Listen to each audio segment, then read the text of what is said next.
Hi guys, welcome to मांगा Hindi recap. आज मैं आपको एक नए के ड्रामा के बारे में बताऊंगा जिसका नाम है buried heart. So without any further delay let's get started.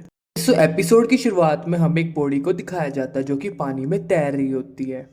वहां पास में एक आदमी भी होता है जो कि पानी के अंदर मछलियां पकड़ रहा होता है। बाद में वो आदमी बाहर आता है और उस बॉडी को वहां पे देखता है। आगे हम लोगों को दिखाया जाता है वो उस बॉडी के कपड़ों और वॉच को ले लेता है। उसके बाद सीन चेंज हो जाता है और हमें कंपनी की हीरिंग को दिखाया जाता है और उस कंपनी का नाम डेसन होता है। वहां पे हमें एक आदमी को भी दिखाया जाता है जिसका नाम इल्डो होता है और वो उस कंपनी का सीईओ होता है और उससे काफी सारे लोग पूछताछ कर रहे होते हैं। एक्चुअली में इस कंपनी ने किसी गलत रिसोर्स का यूज कर लिया होता है जिसकी वजह से काफी सारे लोग उससे इन्वेस्टिगेशन कर रहे होते हैं। उस हियरिंग में हमें एक और आदमी को दिखाया जाता है जिसका नाम संगचोल होता है और वो भी उससे इन्वेस्टिगेशन कर रहा होता है। उसके सामने हमारा मेन कैरेक्टर भी बैठा होता है जिसका नाम डोंग जू होता है और वो उस कंपनी का डायरेक्टर होता है।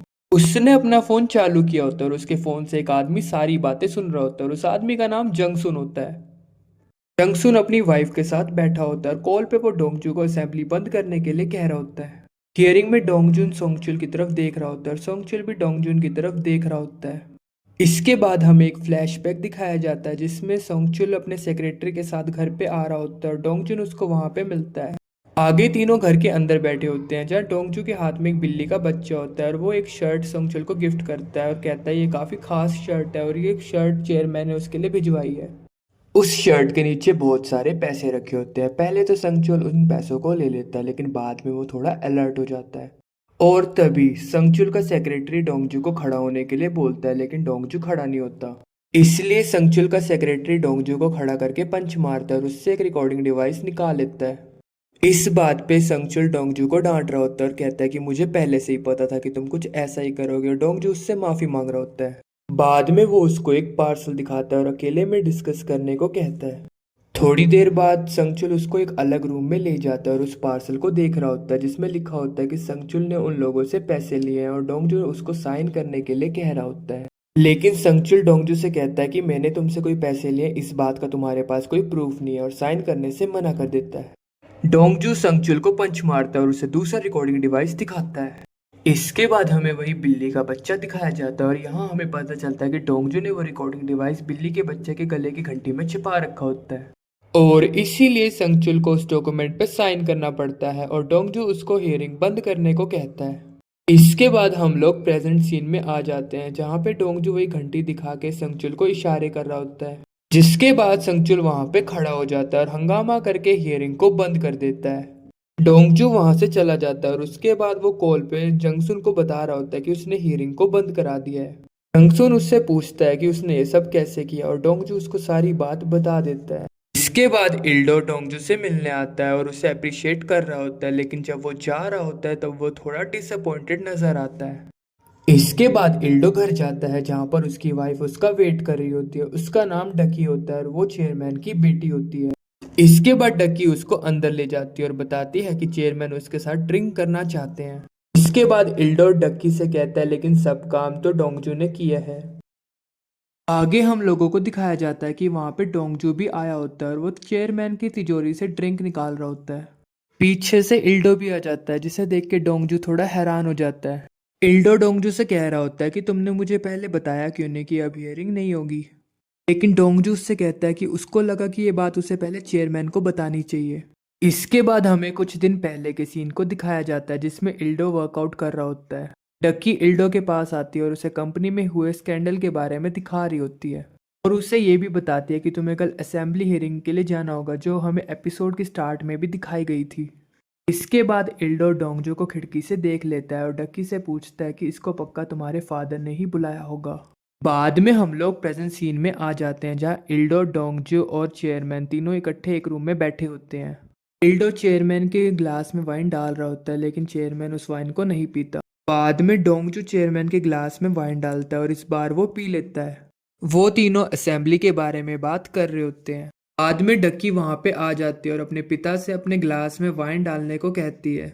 डोंगजू बिना कुछ बोले उसके ग्लास में वाइन डाल देता है जिसे देख के वो थोड़ी सी अपसेट हो जाती है।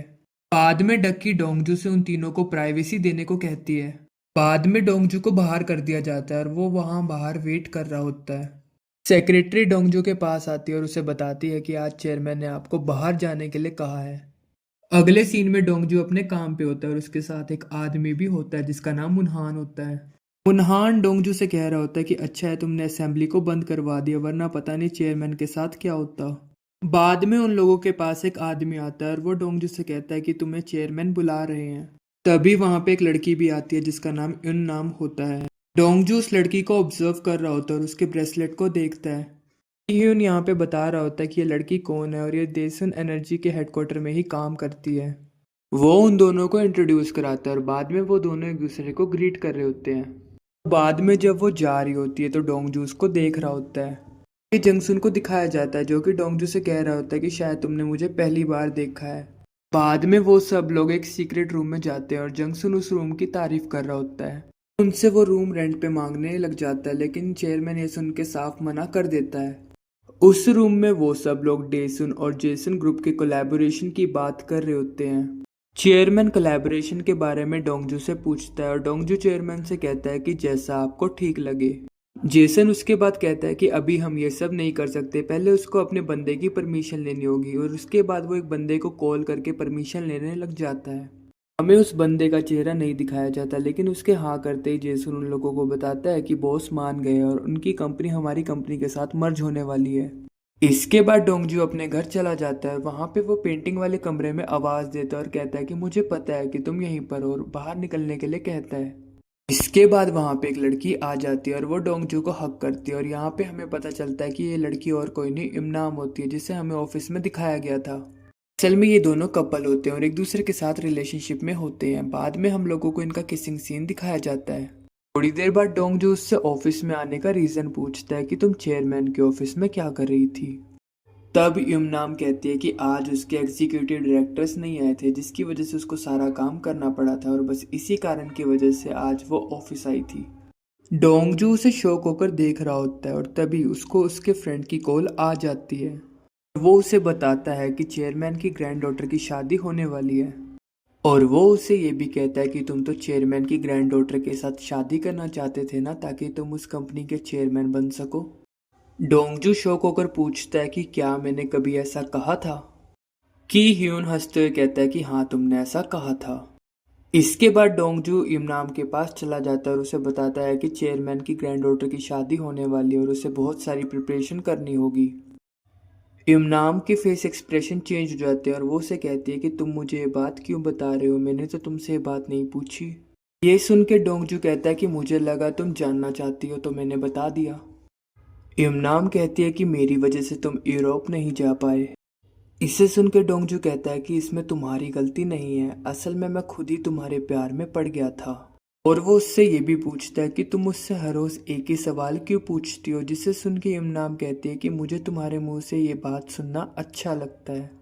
इसके बाद वो दोनों रोमांस करने लग जाते हैं। नेक्स्ट मॉर्निंग हम डोंगजू को देखते हैं जो जेसन ग्रुप में वहाँ के किसी आदमी के साथ काम की बात कर रहा होता है, और डोंगजू जैसे ही वहाँ से चला जाता है वो बंदा कॉल करके किसी को इन्फॉर्म करता है कि डोंगजू अभी यहाँ से चला गया है।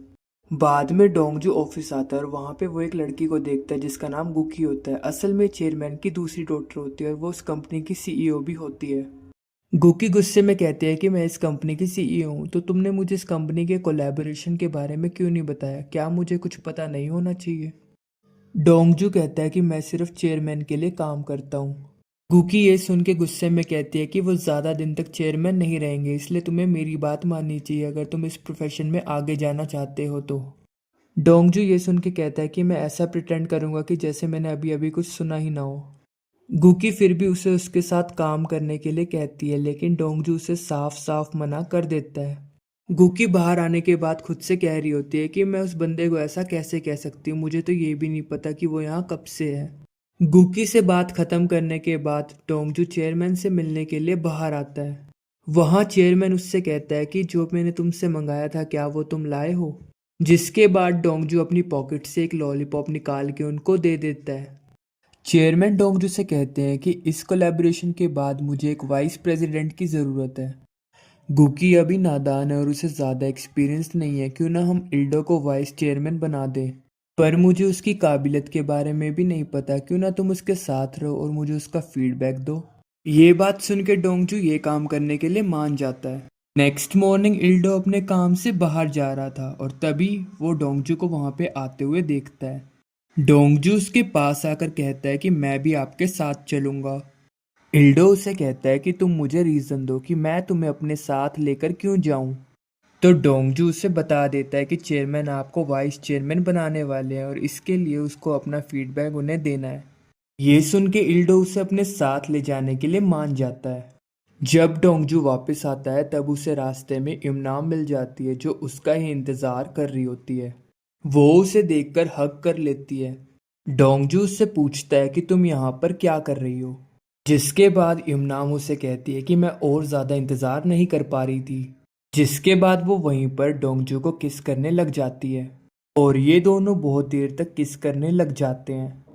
तभी डोंगजू को ज़रूरी काम से कॉल आता है और वो इमनाम को बाय बोलकर जाने लगता है। इमनाम वहीं खड़े होकर डोंगजू को जाते हुए देख रही होती है और फेस एक्सप्रेशन से वो काफ़ी ज़्यादा सस्पिशियस नज़र आती है।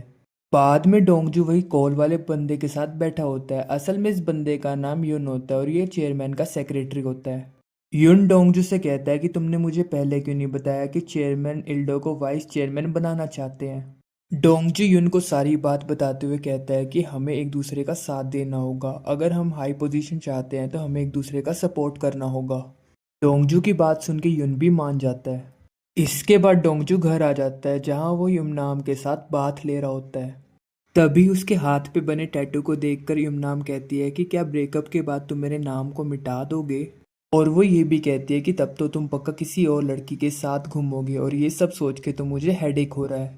ये सब सुन के डोंगजू कहता है कि ऐसा कभी नहीं होने वाला, मैं तुम्हारे नाम को कभी नहीं हटाऊंगा। ये सब सुन के इमनाम उसकी तरफ देखकर कहती है कि हाँ मुझे पता है कि तुम मुझे कभी नहीं छोड़ने वाले। और वो ये भी कहती है कि अगर हम दोनों का ब्रेकअप हुआ तो इसका कारण पक्का मैं ही होंगी और तब तुम इस नाम को मिटा देना। डोंगजू उसकी बातों को सीरियसली नहीं लेता और बाद में वो दोनों किस करते हैं। अगले सीन में इमनाम डोंगजू को हेयर ड्राई करने को कहती है। ये सब देख के डोंगजू इमनाम से कहता है कि तुम आज इतनी अजीब हरकतें क्यों कर रही हो, मुझे तो कुछ समझ ही नहीं आ रहा। इमनाम डोंगजू से कहती है कि क्या तुम नहीं चाहते कि मैं ऐसा करूं। तो डोंगजू कहता है कि नहीं नहीं मैंने ऐसा नहीं कहा। और तभी इमनाम को किसी का कॉल आ जाता है और वो वहां से अपने रूम में चली जाती है। और इधर डोंगजू फ्रिज से ब्रेड को निकाल के खाने लग जाता है। वहीं हम दूसरी तरफ इमनाम को देखते हैं जो किसी के साथ कॉल पे चिल्लाते हुए बात कर रही होती है और कह रही होती है कि हाँ मुझे पता है और मैं पीछे नहीं हटूंगी। वो अपनी बात खत्म करके जैसे ही बाहर आती है वो देखती है कि डोंगजू जमीन पे पड़ा हुआ है। दरअसल उसने ब्रेड खा लिए थे जिससे उसको एलर्जी थी। इमनाम उसको जल्दी से हॉस्पिटल ले जाती है। यहाँ पे हमें एक फ्लैशबैक को दिखाया जाता है जहाँ पे डोंगजू की ही उनके साथ एक रेस्टोरेंट में होता है। तभी वो इमनाम को देखता है जो कि वहाँ पे वॉयलिन की प्रैक्टिस कर रही होती है। वो वीडियोस देख के मूव करने लग जाती है। जैसे उसकी नज़र डोंगजू पे पड़ती है वो काफ़ी ज़्यादा एम्बेरस फील करती है। असल में इन दोनों की पहली मुलाकात होती है जिसमें डोंगजू इमनाम से मिलता है। इमनाम उससे कहती है कि तुम डोंगजू हो ना, असल में मैं भी डेसन ग्रुप में ही काम करती हूँ। और वो ये भी बताती है कि उसकी फाइल्स में कुछ एरर आ गया था और इसलिए चेयरमैन उसे यहाँ पे बुलाया था। बाद में इमनाम जा रही होती है और डोंगजू से डिनर के लिए पूछता है। इमनाम डिनर के लिए मान जाती है और वो दोनों गाड़ी में बैठ जाते हैं। गाड़ी के अंदर वो दोनों एक दूसरे की कंपनी काफ़ी ज़्यादा इंजॉय कर रहे होते हैं। बाद में हम लोग फिर से प्रेजेंट सीन में आ जाते हैं जहाँ डोंगजू हॉस्पिटल में होता है और उसको होश आ जाता है। इमनाम उसके पास ही बैठी होती है और उससे पूछती है कि क्या अब तुम ठीक हो। डोंगजू से कहता है कि अब वो ठीक है।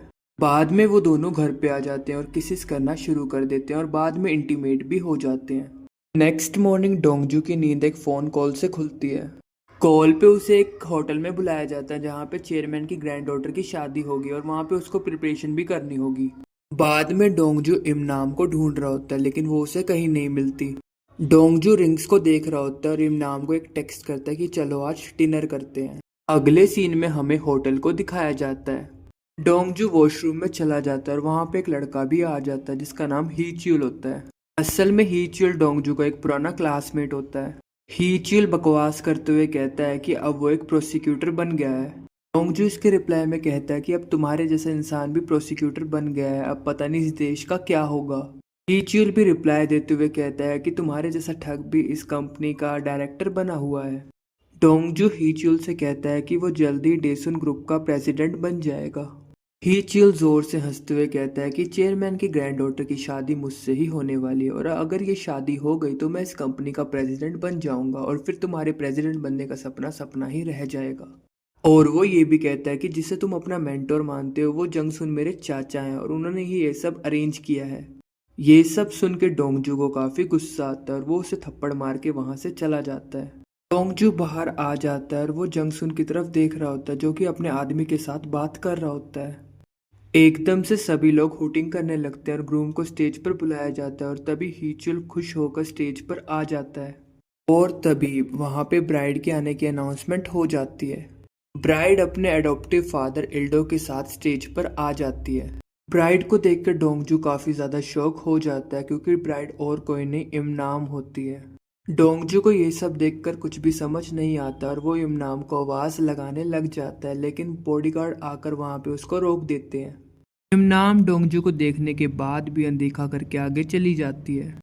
पास में जंगसुन भी होता है जो कि डोंगजू को देखकर खुश हो रहा होता है। इसी के साथ एपिसोड 1 फिनिश होता है। दोस्तों अगर आपको मेरी एक्सप्लेनेशन अच्छी लगी हो तो प्लीज़ चैनल को सब्सक्राइब और वीडियो को लाइक कर देना। अब तक के लिए बस इतना ही, अगली वीडियो में फिर मिलते हैं, तब तक के लिए bye bye and take care.